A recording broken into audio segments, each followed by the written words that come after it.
আসসালামু আলাইকুম। আমি শাহ আলম গাহাবারি। আজ আমি আমার অ্যাসোসিয়েটদেরকে রিক্রুটিং এবং স্পন্সরিং সম্পর্কে কিছু তথ্য দিতে চাই। Your dream and you have an organisation. আপনার একটি স্বপ্ন আছে এবং আমাদের একটি অর্গানাইজেশন আছে। অর্থাৎ আপনি যদি নেটওয়ার্ক মার্কেটিং থেকে সফল হতে চান, তাহলে আপনাকে একটি অর্গানাইজেশন এর সাথে থাকতে হবে। আমাদের সেই অর্গানাইজেশনটি হলো গাহাবারি ক্যাবিনেট, যেটা গাহাবারি অ্যান্ড অ্যাসোসিয়েট ফাউন্ডেশন এবং গাহাবারি গ্লোবাল ইন্সপায়ার ইনস্টিটিউট। এই গাহাবারি অ্যান্ড অ্যাসোসিয়েট ফাউন্ডেশন এবং গাহাবারি গ্লোবাল ইন্সপায়ার ইনস্টিটিউট আপনাকে আপনার স্বপ্নের দ্বার প্রান্তে পৌঁছে দিতে পারবে। কারণ নেটওয়ার্ক মার্কেটিং থেকে সফল হতে হলে আপনাকে অবশ্যই একটি ট্রেনিং ইনস্টিটিউটের সাথে থাকতে হবে। কারণ আপনার যারা অ্যাসোসিয়েট তৈরি হবে তাদের প্রশিক্ষণ ছাড়া আপনি কখনোই তাদেরকে ধরে রাখতে পারবেন না। এজন্য নেটওয়ার্ক মার্কেটিং থেকে সফল হতে হলে আপনাকে একটি ট্রেনিং প্রক্রিয়ার মধ্যে দিয়ে যেতে হবে। প্রতিনিয়ত আপনার অ্যাসোসিয়েটদেরকে প্রশিক্ষণ দিতে হবে এবং নিজেও প্রতিনিয়ত প্রশিক্ষণ নিতে হবে। এজন্য আমরা তৈরি করেছি গাহাবারি গ্লোবাল ইন্সপায়ার ইনস্টিটিউট, একটি প্রশিক্ষণ কেন্দ্র। তো আসুন আজকে আমরা দেখব নেটওয়ার্ক মার্কেটিং থেকে সফল হতে হলে যে বিষয়টি সবচেয়ে গুরুত্বপূর্ণ সেটি হচ্ছে রিক্রুটিং বা নিয়োগ। কিভাবে আপনি এই সিস্টেমে একজন মানুষকে রিক্রুটিং করবেন বা নিয়োগ দেবেন সেটা আপনাকে জানতে হবে। তার আগে আপনাকে অবশ্যই একটা প্রসপেক্ট লিস্ট করতে হবে, অর্থাৎ সম্ভাবনাময় তালিকা। কাদেরকে নিয়ে আপনি এই বিজনেসটি শুরু করতে চান তাদের একটি সম্ভাবনাময় তালিকা তৈরি করতে হবে।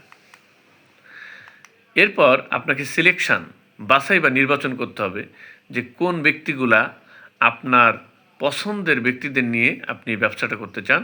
এজন্য আপনাকে বাছাই বা নির্বাচন করতে হবে। বাছাই বা নির্বাচন করার পরে আপনাকে দাওয়াত দিতে হবে বা ইনভাইট করতে হবে।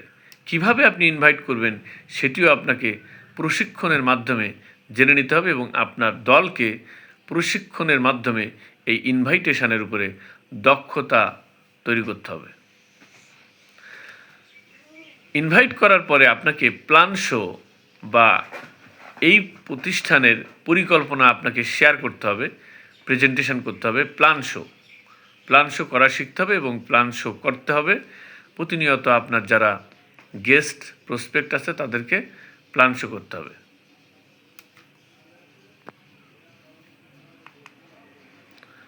প্ল্যান শো করার পরে ক্লোজিং, অর্থাৎ তার প্রশ্নগুলোর উত্তর দিতে হবে, যেটা বন্ধ করা বা তার প্রশ্নকে সলিউশন দেয়া। এই ক্লোজিং পার্টটা আপনাকে ভালো করে দক্ষতা আনতে হবে। এরপর ক্লোজিং করার পরে আপনাকে ফলো আপ, অর্থাৎ অনুসরণ করা। যে গেস্ট বা প্রসপেক্টকে আপনি প্ল্যান শো করলেন তাকে আপনার ফলো আপ করতে হবে, অর্থাৎ অনুসরণ করতে হবে। তাকে যতক্ষণ পর্যন্ত সে কনসেপ্টটা পরিষ্কার হয়ে নিজের সিদ্ধান্ত নেয় ততক্ষণ পর্যন্ত তাকে হেল্প করতে হবে। এটি হচ্ছে ফলো আপের মূল উদ্দেশ্য। এরপরে যখন সঠিক ফলো আপ হবে তখনই সেই ব্যক্তি আপনার সাথে জয়েনিং, অর্থাৎ যোগদান করবে। তো প্রত্যেকটা প্রসেসিং একটি স্টেপ বাই স্টেপ মেনটেন করতে হয়। জয়েনিং করার পরেই আপনার কাজ শেষ হয়ে যায় না। এরপরে শুরু হয় স্পন্সরিং, অর্থাৎ পৃষ্ঠপোষকতা, অর্থাৎ আপনি তার দায়িত্ব পালন করবেন। এখন শুরু হয় মূল কাজ। এই স্পন্সরিং বিষয়টা হচ্ছে নেটওয়ার্ক মার্কেটিংয়ের সবচেয়ে গুরুত্বপূর্ণ বিষয়। আপনি যখন স্পন্সরিং করবেন তখন আপনাকে ডিস্ট্রিবিউটার ফলো আপ, অর্থাৎ ক্রেতা পরিবেশককে অনুসরণ করা বা তাকে এই কনসেপ্টটি পরিষ্কারভাবে কনসেপ্টটি ক্লিয়ার করে তাকে এটাকে প্রফেশনালি নেওয়ার জন্য তাকে প্রতিনিয়ত ফলো আপ করে তাকে কনসেপ্টটা ক্লিয়ার করে তাকে এই বিজনেসের মধ্যে কনসিস্টেন্সি বজায় রাখার জন্য তাকে প্রতিনিয়ত সহযোগিতা করা। এরপরে যখন সে বারবার বিষয়টি নিয়ে দ্বিধাগ্রস্ত থাকবে তখন আপনাকে কাউন্সেলিং বা পরামর্শ প্রদান বা পরামর্শমূলক সহায়তা, তাকে কনসেপ্টটি ক্লিয়ার করার জন্য আপনাকে জানতে হবে কাউন্সেলিং করা, কিভাবে আপনি কাউন্সেলিং করে তাকে কনসেপ্টটা ক্লিয়ার করবেন। এরপর যখন আপনার দল তৈরি হয়ে যাবে, সংগঠন তৈরি হয়ে যাবে, টিম তৈরি হয়ে যাবে, তখন এই টিমের সাথে আপনাকে কমিউনিকেশান বা যোগাযোগ রক্ষা করতে হবে। এই কমিউনিকেশানে আপনি যত বেশি স্কিল হবেন, দক্ষ হবেন, তত বেশি আপনার সংগঠন দ্রুত গতিতে এগিয়ে চলবে। কনভারসেশন, আপনি যখন প্রতিনিয়ত আপনার অ্যাসোসিয়েট, প্রসপেক্ট তাদের সাথে কথা বলবেন, তখন আপনাকে জানতে হবে কনভারসেশন বা কথোপকথন কীভাবে কথা বলতে হয়, এর উপরে আপনাকে প্রশিক্ষণ নিতে হবে। এরপরে আপনি যখন টিম তৈরি করে ফেললেন, আপনার টিম তৈরি হয়ে গেলে, তখন আপনাকে জানতে হবে প্রেজেন্টেশন বা উপস্থাপন করা, কিভাবে আপনি উপস্থাপন করবেন। আপনি আপনার অনুভূতিগুলা উপস্থাপন করতে শিখতে হবে এবং সেটা প্রশিক্ষণের মাধ্যমে আপনাকে দক্ষতা অর্জন করতে হবে। এরপর প্রশিক্ষণ, ট্রেনিংয়ের মাধ্যমে আপনি এবং আপনার দলকে স্কিল করে তুলতে হবে, তাহলে আপনি দ্রুত গতিতে এগিয়ে যেতে পারবেন। এরপর যখন আপনার টিম তৈরি হয়ে যাবে, তখন প্রতিনিয়ত আপনাকে টিম মিটিং, দলগত সভা বা বৈঠক করতে হবে, তাহলে কিন্তু আপনার টিম সক্রিয় থাকবে এবং এগিয়ে যাবে।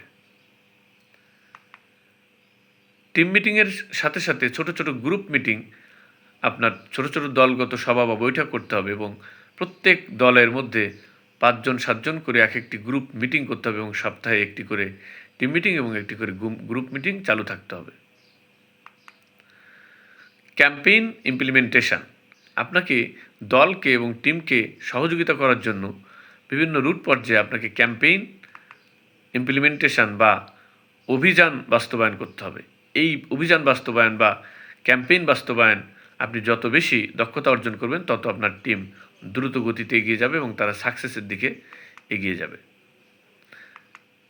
ক্যাম্পেইন বাস্তবায়নের আরেকটি পার্ট হচ্ছে ইয়ার্ড মিটিং, অর্থাৎ উঠান বৈঠক। একটি নির্ধারিত জায়গায় কিছু সাধারণ মানুষকে নিয়ে এই কনসেপ্টটি শেয়ার করা, এটা হচ্ছে ইয়ার্ড মিটিং বা উঠান বৈঠক। সর্বোপরি আপনাকে যখন আপনার টিম তৈরি হয়ে যাবে, তখন আপনার টিমকে প্রোডাক্ট ডিস্ট্রিবিউশন এবং কাস্টমার সার্ভিসটা সুন্দরভাবে যদি আপনি দিতে পারেন, তাহলে আপনি নেটওয়ার্ক মার্কেটিং থেকে সফল হতে পারবেন। সবাইকে অনেক অনেক ধন্যবাদ।